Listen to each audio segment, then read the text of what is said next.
ഞാൻ ഈ ചാനൽ തുടങ്ങി വീഡിയോകൾ അപ്ലോഡ് ചെയ്ത് തുടങ്ങിയ സമയത്ത് തന്നെ യൂട്യൂബ് കമൻറ്റ് ബോക്സിലൂടെ പരിചയപ്പെട്ട ഒരു വ്യക്തിയാണ് പണ്ഡിറ്റ് ട്രബിൾ ജൂനിയർ.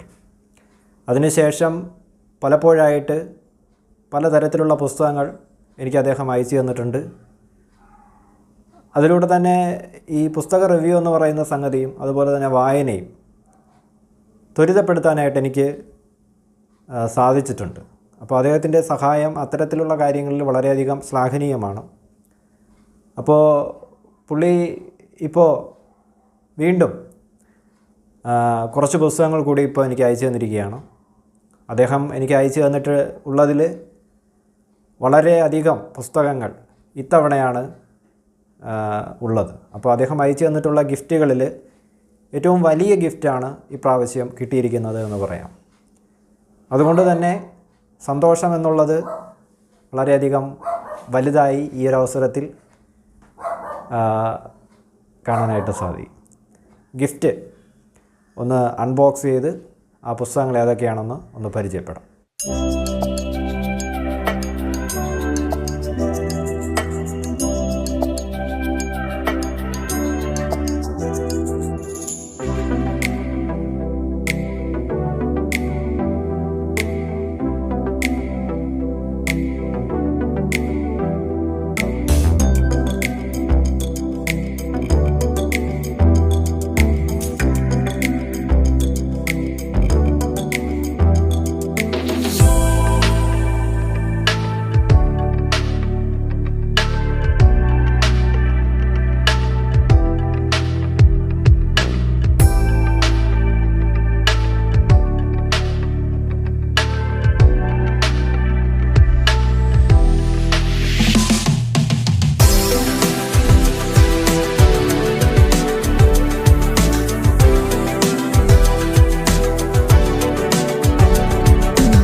ഓക്കെ, അപ്പോൾ നിങ്ങൾ കണ്ടല്ലോ, ഇത് കുറച്ച് വലിയ ഒരു ബോക്സാണ്.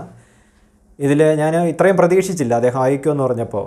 ഇതിന് മുമ്പ് അദ്ദേഹം അയച്ചിട്ടുള്ളത് ഒക്കെ ഒരു 5-6 ബുക്കുകൾ അടുപ്പിച്ചൊക്കെ ചേർത്ത് അയച്ചിട്ടുണ്ട്.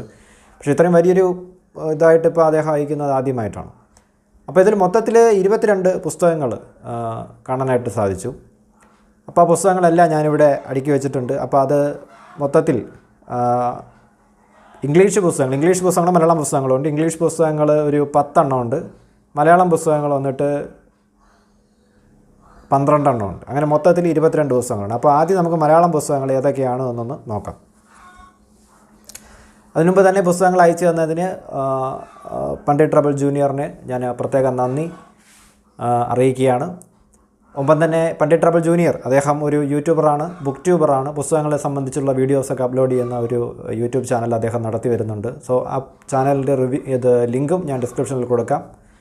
എല്ലാവരും അദ്ദേഹത്തെ ഫോളോ ചെയ്യാനും സപ്പോർട്ട് ചെയ്യാനുമായിട്ട് ശ്രമിക്കുക. അദ്ദേഹത്തിൻ്റെ വീഡിയോസുകൾ കാണാനായിട്ടും ശ്രമിക്കുക. നിങ്ങൾക്ക് തീർച്ചയായിട്ടും പുസ്തകങ്ങളെ സംബന്ധിച്ചിട്ടുള്ള ഒരുപാട് അറിവുകൾ അദ്ദേഹത്തിൻ്റെ റിവ്യൂസിൽ നിന്നും മറ്റും ലഭ്യമാകും എന്നുള്ളതാണ്. അപ്പോൾ 22 പുസ്തകങ്ങളിൽ ഞാൻ മലയാളം പുസ്തകങ്ങൾ ആദ്യം പരിചയപ്പെടുത്തുന്നു. അതിൽ ഞാൻ വായിച്ച പുസ്തകം, 22 പുസ്തകത്തിൽ ഞാൻ വായിച്ചിട്ടുള്ള ഒരേ ഒരു പുസ്തകമേ ഉള്ളൂ. ആ പുസ്തകമാണ് ലാജോ ജോസിൻ്റെ ഹൈഡ്രേഞ്ചിയ. ഓക്കെ, കണ്ടല്ലോ. അപ്പോൾ ഈ പുസ്തകം ഞാൻ ഓൾറെഡി വായിച്ചിട്ടുണ്ട്. എനിക്ക് മറ്റൊരു പുള്ളി വൈശാഖ മുരളി എന്ന് പറയുന്ന ഒരു സുഹൃത്ത് അയച്ചു തന്നിട്ടുണ്ടായിരുന്നു ഇതേപോലെ. അപ്പോൾ അത് വേറൊരു പതിപ്പാണ്. ഓക്കെ, ഇത് മറ്റൊരു പതിപ്പാണ്. അത് എത്രാമത്തെ പതിപ്പാണെന്ന് എനിക്കറിയത്തില്ല. ഇത് 3ാമത്തെ പതിപ്പാണ്. ഇതാണ് എനിക്ക് തോന്നുന്നത്. അതിനേക്കാളും കുറച്ചുകൂടെ ലേറ്റസ്റ്റ് ആയിട്ടുള്ള പതിപ്പാണ് ഇതെന്ന് തോന്നുന്നു. എന്തോ വ്യക്തമായിട്ട് അറിയത്തില്ല. സോ ഹൈഡ്രേഞ്ചിയ, ലാജോ ജോസിൻ്റെ ഹൈഡ്രേഞ്ചിയ ഞാൻ ഒരു പുസ്തകം വായിച്ചിട്ടുണ്ട്. ഒരു കുറ്റാന്വേഷണ നോവലാണിത്, മലയാളം. ഇനി അടുത്ത പുസ്തകം ലാജോ ജോസിൻ്റെ തന്നെ കോഫി ഹൗസ് എന്നുള്ള നോവലാണ്. ഇതും കുറ്റാന്വേഷണ നോവലാണ്. കണ്ടല്ലോ. ഹൈഡ്രേഞ്ചിയ ഞാൻ ഓൾറെഡി വായിച്ചിട്ടുണ്ട്. അതിൻ്റെ റിവ്യൂ ചാനലിൽ ഉൾപ്പെടുത്തിയിട്ടുണ്ട് കേട്ടോ. അപ്പോൾ അത് കാണാൻ താല്പര്യമുള്ളവർക്ക് കാണാവുന്നതാണ്, എൻ്റെ ഒരു അഭിപ്രായം അറിയുന്നതിന് വേണ്ടിയിട്ട്. പിന്നെ മറ്റൊരു പുസ്തകം റെസ്റ്റ് ഇൻ പീസ്, RIP, അതും ലാജോ ജോസിൻ്റെ പുസ്തകമാണ്, 3ാം പതിപ്പ്. ഇതും ഒരു കുറ്റാന്വേഷണ നോവലാണ്. ഓക്കെ, അപ്പോൾ കുറ്റാന്വേഷണ നോവലുകളുടെ ഒരു കർത്താവാണ് അദ്ദേഹം. മറ്റൊന്ന് ഓറഞ്ച് തോട്ടത്തിലെ അതിഥി, ലാജോ ജോസിൻ്റെ പുസ്തകം തന്നെ. ഓക്കെ, നെക്സ്റ്റ് റൂത്തിൻ്റെ ലോകം, ക്രൈം ത്രില്ലർ എന്നുള്ള ടാഗ് കൊടുത്തിരിക്കുന്നു, 2ാം പതിപ്പ്, ലാജോ ജോസ്. ഓക്കെ, ലാജോ ജോസിൻ്റെ മുഴുവൻ പുസ്തകങ്ങളും വന്നിട്ടുണ്ട്. മിക്ക പുസ്തകങ്ങളും അദ്ദേഹം അയച്ചിട്ടുണ്ട്. പിന്നെ ഒന്ന് കന്യാമരിയ, ലാജോ ജോസ്, 4ാം പതിപ്പ്. ഓക്കെ, എല്ലാം സെക്കൻഡ് ഹാൻഡ് പുസ്തകങ്ങളാണ് കേട്ടോ, അദ്ദേഹം വായിച്ചതിന് ശേഷം അയച്ചിരിക്കുന്നു. ഓക്കെ, അപ്പോൾ ലാജോ ജോസിൻ്റെ പുസ്തകങ്ങളെല്ലാം തന്നെ കഴിഞ്ഞിരിക്കുകയാണ്. ഇനി അടുത്തത് പുസ്തകപ്പുഴു, ഉണ്ണിയാറ്. ഇത് ഒരു ലേഖനങ്ങളുടെ ഒരു ഒരുപാട് ലേഖനങ്ങൾ അടങ്ങിയിട്ടുള്ള ഒരു പുസ്തകമാണ്. ഓക്കെ, ദെൻ ശിവൻ എടമനയുടെ ന്യൂറോ ഏരിയ എന്നുള്ള നോവൽ ഉണ്ടല്ലോ. ആദർശ് എസിൻ്റെ dark net, the digital underworld ഉണ്ടല്ലോ.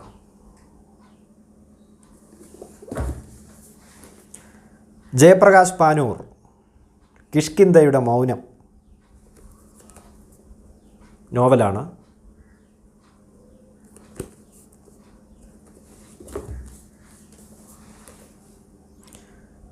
റിഹാൻ റാഷിദ്, പേര് ഡോൾസ് എന്നാണ്. റിഹാൻ റാഷിദിൻ്റെ ഡോൾസ് ഒരു നോവലാണ്. ഓക്കെ, മലയാളം പുസ്തകങ്ങളിലെ അവസാനത്തെ പുസ്തകമാണ് റോസാപ്പൂവിൻ്റെ പേര്. അത് the name of the rose എന്നുള്ള ഇംഗ്ലീഷ് പുസ്തകത്തിൻ്റെ, ഉംബർട്ടോ എക്കോയുടെ ഇംഗ്ലീഷ് പുസ്തകത്തിൻ്റെ മലയാളം വിവർത്തനമാണ്. വിവർത്തനം ചെയ്തിരിക്കുന്നത് doctor Radhika C. Nair. Okay, ഉണ്ടല്ലോ. അദ്ദേഹം അയച്ചു തന്നിട്ടുള്ള മലയാളം പുസ്തകങ്ങളിൽ വളരെയധികം കട്ടി കൂടിയിട്ടുള്ള പുസ്തകമാണിത്. ഇപ്പോൾ അയച്ചു തന്നിട്ടുള്ളതിൽ. ഇതിന് മുമ്പ് അദ്ദേഹം അയച്ചു തന്നിട്ടുള്ളൊരു പുസ്തകമുണ്ട്, ഒരു വലിയ പുസ്തകം, 700ഓളം പേജുകളുള്ള ഏകാന്തതയുടെ മ്യൂസിയം എന്നുള്ള പുസ്തകം. അനിൽ ആറോ അങ്ങനെ കണ്ടാണ് അതിലെ എഴുത്തുകാരൻ്റെ പേര്. ഓക്കെ, അപ്പോൾ മലയാളം പുസ്തകങ്ങൾ നമ്മൾ മൊത്തം തീർത്തു. ഇനി 10 ഇംഗ്ലീഷ് പുസ്തകങ്ങൾ കൂടെയുണ്ട്. അത് ഏതൊക്കെയാണെന്ന് നമുക്ക് നോക്കാം. അതിലാദ്യത്തെ പുസ്തകം ഞാനീ പറഞ്ഞു, റോസാപ്പൂവിൻ്റെ പേരെന്നുള്ള പുസ്തകം ഇപ്പം പറഞ്ഞല്ലോ. അത് ഈ പുസ്തകം, ഇത് മലയാളം വിവർത്തനമാണ്. ഇത് the name of the rose, Umberto എക്കോയുടെ നോവലിൻ്റെ. അപ്പോൾ ആ ഒരു novel, the name of the rose എന്നുള്ള ഉംബർട്ടോ എക്കോയുടെ നോവലാണ് ഇത്, ഒറിജിനൽ ഇംഗ്ലീഷ്. ഓക്കെ, അപ്പോൾ അദ്ദേഹം എൻ്റെ കവർ ഇതിലൊക്കെ എന്തെങ്കിലും പ്രോബ്ലംസ് വന്നതുകൊണ്ടാണെന്ന് തോന്നുന്നു, അതൊക്കെ ഒന്ന് പൊതിഞ്ഞൊക്കെ വെച്ചിട്ടുണ്ട്. എന്തായാലും ഞാനത് അഴിക്കാൻ പോയില്ല. പൊതിഞ്ഞ് അദ്ദേഹം ഈ മറ്റേ ഇതൊക്കെ വെച്ച് ഒട്ടിച്ചൊക്കെ വെച്ചിരിക്കുകയാണ്. സോ അതങ്ങനെ തന്നെ ഇരിക്കട്ടെ. അപ്പോൾ അതാണ് ഇംഗ്ലീഷിൽ ഒരു പുസ്തകം എന്നത് ഇതാണ്. ഓക്കെ പ്രസ്തുത പുസ്തകത്തിൻ്റെ രണ്ടാമത്തെ ഭാഗം good girl bad blood, Holly Jackson ഉണ്ടല്ലോ. ദെൻ അവസാനത്തെ അതിൽ മൂന്നാമത്തെ ഭാഗം, അവസാനത്തെ ഭാഗം as good as dead, Holly Jackson ഉണ്ടല്ലോ. ഹോളി ജാക്സൻ്റെ തന്നെ മറ്റൊരു കൃതി കിൽ ജോയ് ഉണ്ടല്ലോ. ഇനി അടുത്ത് വന്നിരിക്കുന്നതെന്ന് പറഞ്ഞു കഴിഞ്ഞാൽ ഒരു ബോക്സിൽ വന്നതാണ്. ഇതേപോലെ ഒരു ബോക്സിൽ നമ്മൾ ഈ സീരീസ് പുസ്തകങ്ങൾ മൊത്തത്തിലൊക്കെ വരുമ്പോൾ ഇതേപോലത്തെ ബോക്സിനകത്ത് വരാറുണ്ട്. ഈ കവറിൽ കൊടുത്തിരിക്കുന്നത് ദ കംപ്ലീറ്റ് ഖാലിദ് ഹസീനിയുടെ മുഴുവൻ വർക്കുകളും ഇതിനകത്ത് ചേർത്തിരിക്കുകയാണ്.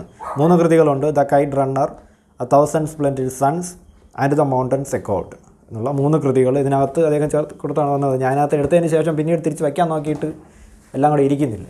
പുള്ളി എങ്ങനെയാണ് അതിനകത്ത് വെച്ചതെന്നുള്ള കാര്യമാണ് എനിക്കൊരു വലിയ ഡൗട്ടായിരിക്കുന്നത്. അതിലൊരു പുസ്തകം ഇതേപോലെ കവർ ചെയ്തിട്ടുണ്ട്. ഇത് 1000 സ്പ്ലെൻഡിഡ് സൺസ് എന്നുള്ള പുസ്തകമാണ്. ഓക്കെ, ഇതിൽ കാണിക്കാനായിട്ട് ഒന്നുമില്ല, 2 സൈഡും ഇതേപോലെ കൊടുത്തിരിക്കും. ഇനി മറ്റൊരു പുസ്തകം കൈറ്റ് റണ്ണർ, ഖാലിദ് ഹുസൈനിയുടെ മറ്റൊരു പുസ്തകമാണ് കൈറ്റ് റണ്ണർ. ഇത് വണ്ണം ഒക്കെ ഇത്രയും വരും. Then Khaled Hosseini and the mountains എക്കോർഡ് എന്നുള്ള പുസ്തകം കണ്ടല്ലോ. ഇത് ഖാലിദ് ഹുസൈനിയുടെ 3 പുസ്തകങ്ങളും കൂടി ഒറ്റ ബണ്ടിലായിട്ട് അത് വാങ്ങിക്കാൻ കിട്ടുന്നതാണ്. ഇത്തരത്തിലുള്ള കവറുകളൊക്കെ അങ്ങനെ വരുന്നതാണ്. പിന്നെയുള്ളത് നമ്മൾ ഈ അമർ ചിത്രകഥകളൊക്കെ കാണുന്ന പോലെ ചിത്രങ്ങൾ ഉൾപ്പെടുത്തിക്കൊണ്ടുള്ള 2 പുസ്തകങ്ങൾ കൂടി അദ്ദേഹം അയച്ചു തന്നിട്ടുണ്ട് ഇംഗ്ലീഷിലുള്ള. 2ൻ്റെയും പ്രത്യേകത എന്ന് പറയുന്നത് ഹാർഡ് കവറുകളാണ്. ബാക്കി ഇപ്പം ഞാൻ സൂചിപ്പിച്ച പുസ്തകങ്ങളെല്ലാം തന്നെ സോഫ്റ്റ് സാധാരണ നോർമലായിട്ടുള്ള കവറുകളാണ്. അപ്പോൾ ഇത് 2ഉം ഇനി വരാൻ പോകുന്ന 2ഉം ഹാർഡ് കവറുകളാണ്. അതിൽ ഒന്ന് റെമിന എന്നുള്ള പുസ്തകമാണ്. റെമിന ജുൻജി ഇറ്റോ എന്നാണ് എഴുത്തുകാരനാണോ എഴുത്തുകാരിയാണെന്ന് എനിക്കറിയില്ല. ആദ്യമായിട്ടാണ് ഞാനിത് കാണുന്നത്. ജുൻജി ഇറ്റോ. അതിൻ്റെ പ്രൊനൗൺസിയേഷൻ എങ്ങനെയാണെന്ന് അറിയത്തില്ല, ഉച്ചാരണം. ഞാനെന്തായാലും ജുൻജി ഇറ്റോ എന്ന് പറയുന്നു. റെമിന എന്നാണ് ഒരു പുസ്തകത്തിൻ്റെ പേര്. ഇതൊരു കണ്ടോ, ഇതാണ് പുസ്തകം കണ്ടല്ലോ. മുൻവശം ഇങ്ങനെയാണ് വരുന്നത്, പക്ഷേ പിൻവശത്താണ് പുസ്തകത്തിൻ്റെ ഡീറ്റെയിൽസ് കൊടുത്തിരിക്കുന്നത്. അമർ ചിത്രകഥകൾ നമ്മൾ കാണുമ്പോൾ ഒരു ബ്ലാക്ക് ആൻഡ് വൈറ്റ് ഇതിൽ കണ്ടോ, ഇതേപോലെ ഡയലോഗ്സൊക്കെ കൊടുത്തിട്ട് നമ്മൾ കാണുന്ന ഒരിതാണ്. ബാലരമയിലും ബാലഭൂമിയിലൊക്കെ നമ്മൾ കാണുന്ന പോലുള്ള ആ ഒരു ചിത്രം കൊടുത്തിട്ട് അതിൽ ഡയലോഗ്സും കൊടുത്തിട്ട് കാണുന്നതാണ്. ഇത് ബ്ലാക്ക് ആൻഡ് വൈറ്റ് ആണ്. ബാലരമയിലും ബാലഭൂമിയിലൊക്കെ കളർ ഇതാണല്ലോ വരുന്നത്. അതേപോലുള്ള മറ്റൊരു പുസ്തകമാണ്, നല്ല വലിപ്പമുള്ള പുസ്തകം. പ്രസ്തുത എഴുത്തുകാരൻ്റെ തന്നെ, അദ്ദേഹത്തിൻ്റെ പേരെന്താണ്, ജുൻജി ഇറ്റോ. നോ യൂസ് എസ്കേപ്പിംഗ്, ടോമി എന്നുള്ളതാണ് ഇതിൻ്റെ പേര്. ഈ ഒരു പുസ്തകത്തിൻ്റെ പേര് ടോമി കണ്ടല്ലോ. ഇത് പുസ്തകത്തിൻ്റെ പിൻവശമാണേ. സാധാരണ മുൻവശത്താണ് ഇങ്ങനെ കൊടുത്തിരിക്കുന്നത്, ഇവിടെ പിന്നിലാക്കി കൊടുത്തിരിക്കുന്നു. സോ ഇതൊരു ഡിഫറൻ്റ് ആയിട്ടുള്ള ഒരു ഇതിൽ കൊടുത്തതാണെന്ന് തോന്നുന്നു. ഇത് കുറച്ച് നല്ല കനമുള്ള പുസ്തകം കണ്ടല്ലോ. പക്ഷേ വായിച്ച് തീർക്കാൻ ഈസി ആയിരിക്കും തോന്നുന്നു, കാരണം ചിത്രങ്ങളാണ് കൂടുതൽ, ഡയലോഗ്സ് കുറവാണ്. ഓക്കെ, അപ്പോൾ ചിത്രങ്ങൾ കണ്ട് ആസ്വദിച്ച് ഒരു സിനിമ കാണുന്ന മൂഡിൽ നമുക്കിത് പതുക്കെ ഓരോ പേജായിട്ട് അലിച്ചിറക്കി വായിച്ചു പോവാം. ഓക്കെ കണ്ടല്ലോ, ഇങ്ങനെയൊക്കെയാണ് നേരത്തെ കാണിച്ച പുസ്തകം പോലെ തന്നെ, ഇങ്ങനെ അമർ ചിത്രകഥകൾ പോലെ ചിത്രങ്ങളും ഇതൊക്കെ ഡയലോഗ്സും ഒക്കെ കൊടുത്തിട്ടുള്ള ഒരു കണ്ടല്ലോ ഘനമുള്ള ഒരു പുസ്തകമാണ്. അപ്പോൾ ഇത്രയും പുസ്തകങ്ങളാണ് എനിക്ക് ഇപ്പോൾ പണ്ഡിറ്റ് ട്രബിൾ ജൂനിയർ എന്നുള്ള സുഹൃത്ത് അയച്ചു തന്നിട്ടുള്ളത്. അപ്പോൾ ഇത് വളരെയധികം സന്തോഷമുള്ളൊരു കാര്യമാണ്. ഇതിനു മുമ്പ് അദ്ദേഹം പുസ്തകങ്ങൾ അയച്ചു തന്നിട്ടുണ്ട്, പക്ഷേ ഇത്രത്തോളം പുസ്തകങ്ങൾ ആദ്യമായിട്ടാണ് അദ്ദേഹം എനിക്ക് അയച്ചു തരുന്നത്. പ്ലസ് ഇംഗ്ലീഷ് പുസ്തകങ്ങൾ എനിക്ക് ആദ്യമായിട്ട് അദ്ദേഹം അയച്ചു തരുന്നതും ഇപ്പോഴാണ്. വായിക്കാനുള്ള സമയവും മറ്റും ഇപ്പോൾ ഇല്ല, കാരണം മറ്റു പല കാര്യങ്ങളിൽ വ്യാപൃതമായിരിക്കുന്നത് കൊണ്ട് വേറെ ഒരുപാട് പുസ്തകങ്ങൾ വായിക്കാനുണ്ട്. അപ്പോൾ അതുകൊണ്ട് തന്നെ ഇത് നിലവിൽ ഈ പുസ്തകങ്ങൾ വായിക്കുക എന്നൊക്കെ പറയുന്നത് ബുദ്ധിമുട്ടാണ്. സോ എന്ത് തന്നെ ആയാലും സമയം കിട്ടുന്നതിനനുസരിച്ചോ സമയം കണ്ടെത്തിയൊക്കെ തന്നെ പുസ്തകങ്ങൾ വായിക്കാനും റിവ്യൂ ചെയ്യാനായിട്ടും ശ്രമിക്കാം. അപ്പോൾ വീഡിയോ കണ്ടിരുന്ന എല്ലാവർക്കും ഞാൻ നന്ദി അർപ്പിക്കുന്നു. ഒപ്പം പുസ്തകങ്ങൾ അയച്ചു തന്ന, അതും സൗജന്യമായിട്ട് പുസ്തകങ്ങൾ എനിക്ക് അയച്ചു തന്ന പണ്ഡിറ്റ് ട്രബിൾ ജൂനിയറിന് ഒന്നുകൂടി നന്ദി അർപ്പിക്കുന്നു. അപ്പോൾ നമുക്ക് മറ്റൊരു ദിവസം വീണ്ടും കാണാം. ബൈ.